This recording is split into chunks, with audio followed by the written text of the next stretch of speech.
Community ক্লিনিকগুলোর জন্য ১২০ কোটি টাকার ওষুধ কেনা হয়েছে। এসব ওষুধ দ্রুত সময়ে সারা দেশের উপজেলাগুলোতে পৌঁছে দেওয়া হবে বলে জানিয়েছে কমিউনিটি ক্লিনিক স্বাস্থ্য সহায়তা ট্রাস্টের ব্যবস্থাপনা পরিচালক মোহাম্মদ আখতারুজ্জামান।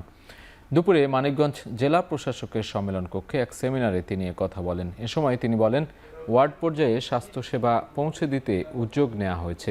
এ সময় সেমিনারে জেলা প্রশাসক, স্বাস্থ্যসেবা বিভাগের উপসচিব সহ বিভিন্ন দপ্তরের কর্মকর্তারা উপস্থিত ছিলেন।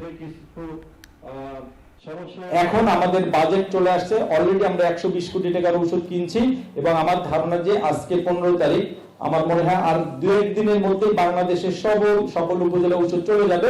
ওয়ার্ড লেভেলে যে সিসি গুলোকে নিয়ে যাওয়া হয়েছে স্বাস্থ্য সেবার ক্ষেত্রে, আমার কাছে মনে হয় যে 54 বছর ইতিহাসে বাংলাদেশে যদি স্বাস্থ্য খাতে কোনো চেঞ্জ আসে, পরিবর্তন হয়, সংস্কার হয়, তাইলে কিন্তু এই একদম রুট লেভেলে, ওয়ার্ড লেভেলে আমাদের এই স্বাস্থ্য সেবা পৌঁছে দেওয়া, এটা কিন্তু সব বড় ধরনের একটা সংস্কার।